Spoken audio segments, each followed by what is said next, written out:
السلام علیکم ویورز، آج کی ویڈیو میں آپ کے ساتھ ہر کے لشکر کی آمد کا واقعہ، ہر کی جانثاری اور یزیدی سالاروں کا پینترا کیسے بدلا، یہ تمام واقعات شیئر کیے جائیں گے۔ این دوپہر کے وقت حضرت امام حسین رضی اللہ عنہ نے دیکھا کہ ایک لشکر چلا آ رہا ہے۔ آپ سمجھ گئے کہ یہ ابن زیاد کا کوئی لشکر ہے۔ آپ رضی اللہ عنہ نے اپنے ساتھیوں سے کہا، بہتر یہ ہے کہ ہم پہاڑ کے میدان میں خیمہ زن ہوں تاکہ ہمیں صرف ایک طرف سے دشمن کا مقابلہ کرنا پڑے۔ زہیر بن قیس نے کہا کہ آپ کی رائے بالکل درست ہے، ہمارے قریب ہی بائیں جانب جبل ذی حسم ہے، ہم جلدی سے اس کے دامن میں پہنچ کر ڈیرے ڈالیں گے، ورنہ دشمن وہاں پہنچ گیا تو جو فائدہ ہم حاصل کرنا چاہتے ہیں وہ اس سے حاصل ہو جائے گا۔ حضرت امام حسین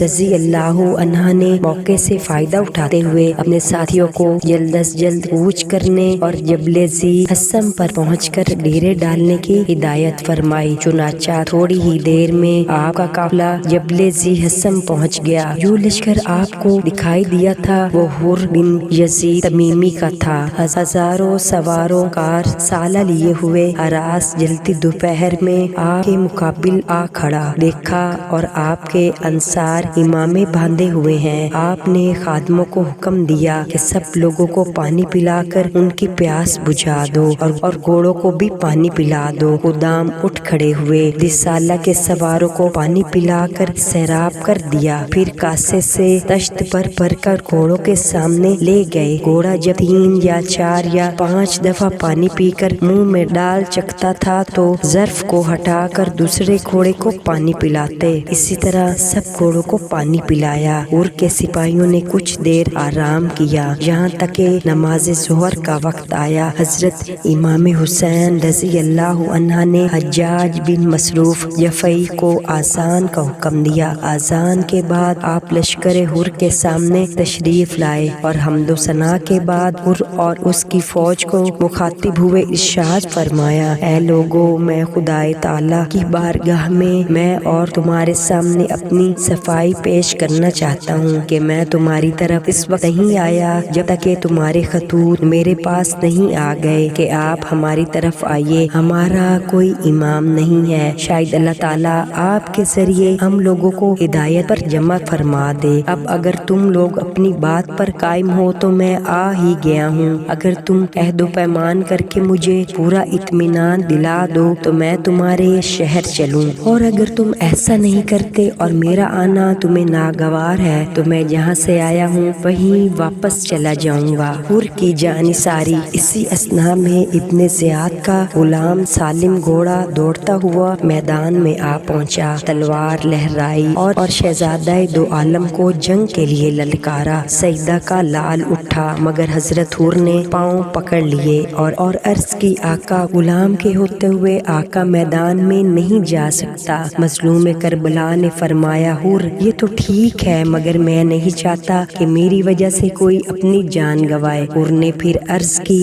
یا حسین رضی اللہ عنہ، مجھے اپنی جان پیاری نہیں، ایمان پیارا ہے اور زندگی عزیز نہیں، دین عزیز ہے۔ اگر دین و ایمان کی خاطر یہ جان جاتی ہے تو جائے، اگر ناموس اہل بیت کی حفاظت کے لیے موت آتی ہے تو آئے۔ یا سیدی، دشمن جنگ کے لیے للکار رہا ہے، اجازت دیجیے۔ اب یہ سن کر امام عالی مقام نے اجازت دے دی اور فرمایا، حر، جاؤ، خدا تمہاری یہ قربانی قبول فرمائے، اور پہلے تو تمہارا نام حر ہے، اور جاؤ، اب تم دوزخ کی آگ سے بھی آزاد ہو جاؤ گے۔ یہ خوشخبری لے کر حر شوق شہادت کے نشے میں جھومتا ہوا آگے نکلا اور عمرو بن سعد کو مخاطب کر کے فرمایا، اے دنیا کے ذلیل انسان، اب میں وہ حر نہیں ہوں جو اہل بیت کو گھیر کر لایا تھا، بلکہ اب میں راہ حق و صداقت میں قربان ہونے والا حر ہوں، دین و ایمان کی خاطر جان دینے والا حر، اور امام برحق کے قدموں میں نثار ہونے والا حر ہوں، اور جہنم کی آگ سے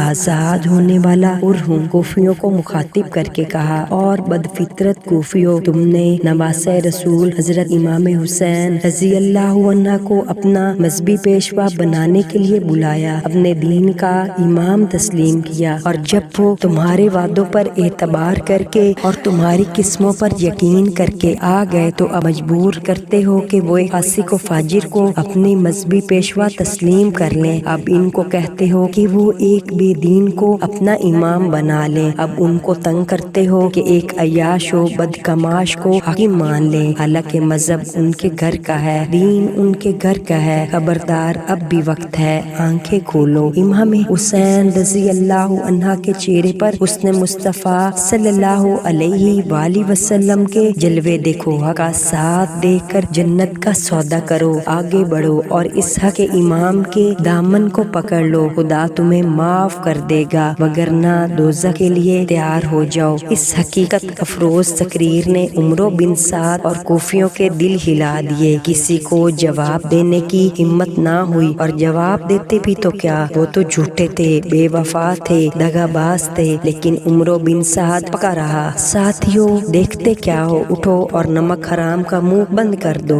چنانچہ سالم آگے بڑھا اور پھر ایک تیر سرسراتا ہوا حر کے کانوں کے قریب سے گزر گیا۔ حر جوش میں آ گیا اور للکارا کہ او ابن زیاد کے غلام، میرا اور تیرا کوئی مقابلہ نہیں، تو ابن زیاد کا غلام ہے اور میری ماں نے میرا نام حر آزاد رکھا ہے، اور میں پہلے بھی دنیا کے غم و فکر سے آزاد تھا، اور اب تو فاطمہ رضی اللہ عنہ کے لال نے مجھے جہنم کی آگ سے بھی آزاد کر دیا ہے۔ تو ابن زیاد کا غلام ہے، عمرو بن سعد کا غلام ہے اور یزید کا غلام ہے، اور میں اب محمد صلی اللہ علیہ وآلہ وسلم کا غلام ہوں، علی رضی اللہ عنہ کا غلام ہوں اور امام حسین رضی اللہ عنہ کا غلام ہوں۔ جا اور عمرو بن سعد سے کہہ دے کہ وہ خود مقابلے میں آئے اور میری تلوار کی کاٹ دیکھے۔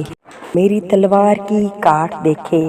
دشمن نے آواز دی، یہ ٹھیک ہے کہ میں غلام ہوں مگر بہادر ہوں، آگے آ اور میری شمشیر کے جوہر دیکھ۔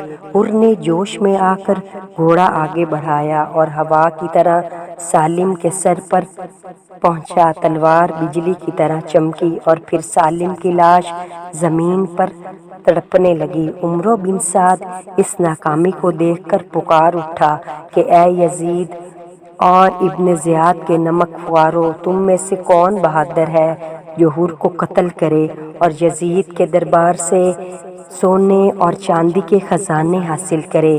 اس لالچ نے حسین بن نمیر کو اندھا کر دیا اور وہ بڑے تکبر اور غرور سے تلوار ہوا میں لہراتا ہوا مقابلے میں آیا، لیکن وہ ابھی سنبھلنے بھی نہیں پایا تھا کہ حر نے اس کے بھی 2 ٹکڑے کر دیے، اور پھر شوق شہادت میں ہی خود ہی یزیدی لشکر میں گھس گیا کہ کس طرح عمرو بن سعد کو قتل کر کے اس فتنے کو ہمیشہ کے لیے ختم کر دوں۔ یزیدی لشکر میں ہلچل مچ گئی اور حر کے ایک حملے سے کئی یزیدی گرتے تھے۔ پھر دشمنوں نے یک بارگی مل کر حملہ کیا، تیروں کی بارش اور تلواروں کی بوچھار سے حر زخموں پر زخم کھا رہا تھا مگر لڑتا جا رہا تھا، آخر بے ہوش ہو کر گر پڑا۔ عمرو بن سعد پکارا، حسین رضی اللہ عنہ اپنے نئے غلام کی لاش لے جاؤ۔ حضرت حسین رضی اللہ عنہ حر کے پاس گئے اور فرمایا مرحبا۔ حر نے آنکھیں کھولیں اور پھر آخری بار اپنے آقا کو دیکھا اور قدموں میں جان دے۔ یزیدی سالاروں کا پینترا کیسے بدلا؟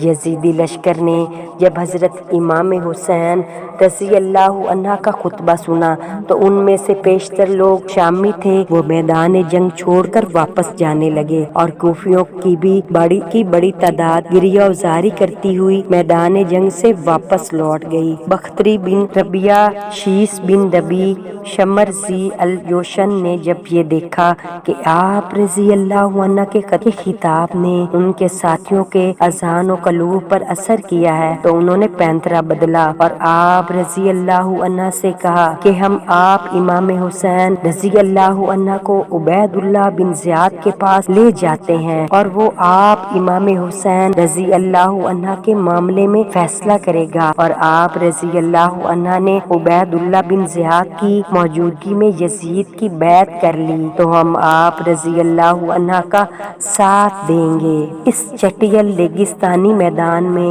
قافلہ اہل